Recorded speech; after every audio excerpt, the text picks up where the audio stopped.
Exam में पूछा जाएगा prove that root 5 is irrational और तुम ब्लैंक हो जाओगे। एक ट्रिक है जो सारे सॉल्व को सॉल्व कर देता है।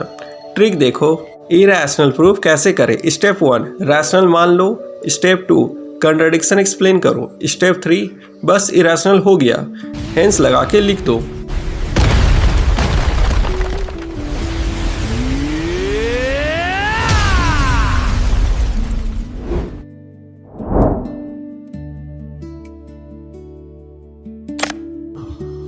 Prove that root 5 is irrational. इसे इरेशनल बनाने के लिए बताने के लिए हमें कौन सा मेथड यूज़ करना पड़ेगा? ये कॉन्ट्राडिक्शन का मेथड यूज़ करना पड़ेगा। कॉन्ट्राडिक्शन मेथड मैं क्यों बोल रहा हूँ? क्योंकि सबसे पहले हम लोग क्या बताएंगे कि पहले तो ये बताएंगे कि ये एक रैशनल नंबर है। रैशनल नंबर है इसलिए इसे हम लोग P/Q के फॉर्म पे लिख सकते हैं, इसलिए कोई प्रॉब्लम नहीं होगा, इसे P/Q के फॉर्म में लिख सकते हैं। बाद में ये हम लोग बताएंगे कि नहीं, इसे P/Q के फॉर्म पे नहीं लिखा जा सकता, इसलिए ये नंबर क्या हो जाएगा? Irrational number. अब मैं बताता हूँ स्टेप बाय स्टेप करना क्या है। सबसे पहले स्टेप नंबर 1 में सबसे पहले तो हम बोलेंगे कि ये रूट 5 एक रैशनल नंबर है जिसे P/Q के फॉर्म पे लिखा जा सकता है। और हम जानते हैं ये फ्रैक्शन में P/Q जब भी कोई नंबर लिखा हुआ रहता है, एग्जाम्पल के तौर पे ले लेते हैं, जैसे कि ये 2/3 है या फिर 7/5 है। यहाँ पे एक चीज़ कॉमन देखो कि ये 2 और 3 है, ये दोनों को प्राइम है। को प्राइम कहने का मतलब है इनके फैक्टर कॉमन फैक्टर 1 होंगे। यहाँ देखो ये सिंपलेस्ट फॉर्म फ्रैक्शन लिखा हुआ है ना, 2 और 3। इससे हम लोग क्या और डिवाइड कर सकते हैं? नहीं, क्योंकि 2 का और 3 का जो कॉमन फैक्टर है 1 है। अगर 2 के फैक्टर्स निकालोगे तो क्या क्या निकलेगा? 1 निकलेगा, 2 का निकलेगा, 3 का क्या निकलेगा? 1 निकलेगा, 3 है। कॉमन क्या है? सिर्फ 1 है ना, इसलिए ये को प्राइम नंबर है।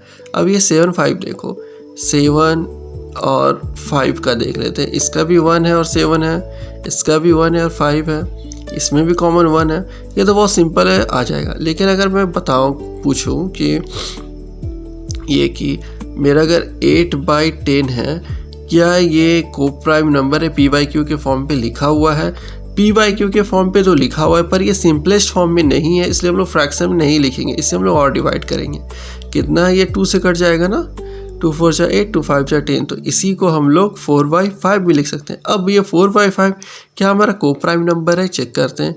4 के फैक्टर्स हो जाएंगे 1 2 4 और 5 के हो जाएंगे 1 और 5। फिर से यहाँ पे कॉमन क्या है? 1 है, इसलिए ये को प्राइम नंबर है। इसलिए हमें सबसे पहले बताना होगा कि रूट 5 ये P/Q के फॉर्म में है और ये एक को प्राइम नंबर है, को प्राइम नंबर है। इसका मतलब सिर्फ इसका एक ही फैक्टर है। कॉमन फैक्टर क्या होगा? इसका कॉमन फैक्टर क्या है? सिर्फ और सिर्फ 1 है, 1।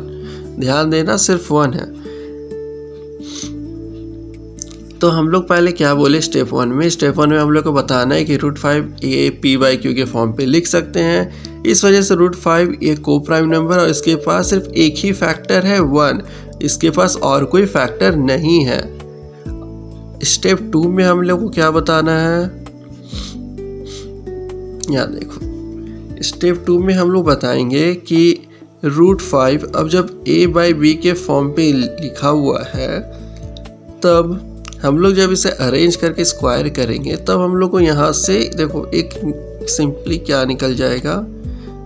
A = ये B यहाँ चला जाएगा, तो B रूट 5B बन जाएगा। स्क्वायर कर लेंगे तो फिर बोलेंगे कि A² = 5B²। यहाँ पे ध्यान दो, A² = 5B²। अब A का तो एक फैक्टर निकल आया ना 5। कहने का मतलब है क्या ये A² कोई नंबर होगा, 5 उसे डिवाइड कर ले रहा है इजली? बिल्कुल। तो जब A² को डिवाइड कर ले रहा है तो क्या A को भी डिवाइड करेगा? नहीं समझ में आया ना? एक कॉमन ले लो। जैसे कि मान लेते हैं यहाँ पे कोई नंबर होगा जो A² के फॉर्म पे लिखा हुआ है 100 ले लेते हैं, ठीक है। ए स्क्वायर मान लो 100 है, क्या ये 5 से डिविजिबल है? हाँ, तो ये 5 से डिविजिबल है। हाँ, ये 5 से डिविजिबल है। तो जब मैं ए का बात कर रहा हूँ, ए जो 10 है, क्या ये भी 5 से डिविजिबल है? हाँ भैया, तो पता है हमें, ये डिवाइड होता ही है। इस वजह से मैं बोल रहा हूँ, जब 5 ए स्क्वायर को डिवाइड कर रहा है तो ए को भी डिवाइड करेगा। इसका मतलब ए के पास एक फैक्टर आ गया है। यही प्रोसेस स्टेप 3 में भी करना है। वहाँ पे हम लोग को बताना है कि बी का भी एक फैक्टर बनेगा जो कि 5 आएगा, और इससे हम लोग बोलेंगे कि ए के पास भी फैक्टर है, बी के पास भी फैक्टर है। अब हम बोल सकते हैं स्टेप 4 में कि ए के पास और बी के पास फैक्टर आया है। हमारे पास कौन सा फैक्टर है? 5। अब इसके कौन कौन से फैक्टर बन गए हैं? 1 फैक्टर अब इसके कौन कौन से बन गए हैं? एक 1 है और एक अब 5 बन चुके हैं। 2 फैक्टर्स हैं, 2 फैक्टर्स। लेकिन हम लोग शुरू में तो यहाँ पे बोले हुए थे कि ये को प्राइम नंबर, इसका कॉमन फैक्टर 1 है। लेकिन अब हम यहाँ पे आके बोल रहे हैं कि इसके 2 फैक्टर हैं, 1 और 5 है। इसका मतलब हमने जो गेस किया था कि ये क्या है, हमने गेस क्या किया था, ये कि ये रैशनल नंबर है। यहाँ पर भी रैशनल नंबर है, मतलब हमने गलत गेस किया था, मतलब यहाँ कंट्राडिक्शन हो गया है। इसलिए अब हम यहाँ पे बोल सकते हैं कि √5 एक इरैशनल नंबर है। ये एक इरैशनल नंबर है। तो यहाँ तो समझ में आ गया है। अब हम लोग एक्चुअल सॉल्यूशन में जाएंगे कि हम लोग कॉपी में क्या कैसे लिखना है। तो सॉल्यूशन में सबसे पहले हमें ये स्टेटमेंट लिख लेंगे यहाँ पे कि बताना होगा कि ये √5 हमने एक रैशनल नंबर ले लिया है, जिसे हम लोग एक्सप्रेस कर सकते हैं p/q के फॉर्म पे, जहाँ पे q ≠ 0 है, जो कि एक रैशनल नंबर का ही डेफिनेशन होता है। और p और q हमारा को प्राइम नंबर है। को प्राइम नंबर कहने का मतलब है इसके पास सिर्फ 1 ही है कॉमन फैक्टर, और कोई नंबर नहीं है। बस यहीं पे हमें कॉमन फैक्टर वाले पार्ट पे ही कॉन्ट्राडिक्ट करना है कि √5 = p/q। ये तो हमने लिखा लिया है कि p/q के फॉर्म में तो ये लिख सकते हैं। जब p/q है तो √5, तो यहाँ पे क्या हो जाएगा, ये इधर आ जाएगा, √5 × q = p। हम लोग क्या करेंगे, squaring both side, squaring both sides we get, दोनों को स्क्वायर कर देंगे तो √5q = p। 5q² = p²। Here p² is divisible by 5. It can also be said that p is divisible by 5। तो यहाँ पर हमने क्या लिखा है कि p² 5 से डिविजिबल है, तो p भी डिविजिबल होगा। अभी हमने एक्सप्लेन किया था ये कैसे हुआ है। अब हम लोग नेक्स्ट पार्ट में आ जाते हैं। p का तो निकल आया, अब हमें q का भी निकालना होगा। तो उसके लिए हम लोग क्या कर रहे हैं, एक लेट कर लेते हैं, मान लेते हैं। लेट करना मतलब मान लेते हैं p, अभी हमने p ही निकाला है, p = 5k। p² लिखा हुआ था, लेकिन यहाँ से हम लोग ख़त्म किए ना, यहीं से स्टार्ट कर रहे हैं कि यहाँ पर भी हम क्या करेंगे, squaring both sides we get p = 5k²।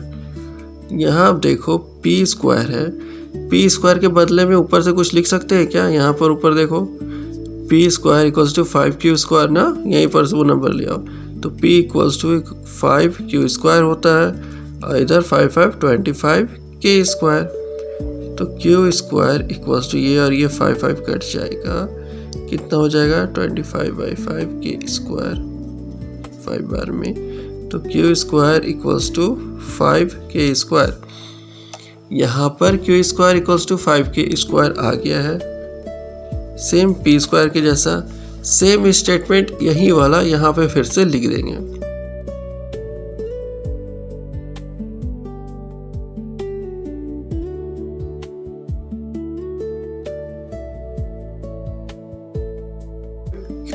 वो भी P भी डिविजिबल है, Q भी डिविजिबल है, हेंस अब एक और स्टेटमेंट क्या लिख देंगे, P and Q both have factor, यहाँ पर फैक्टर मत लिखो, कॉमन फैक्टर लिखो, ज़्यादा अच्छा रहेगा। Both have common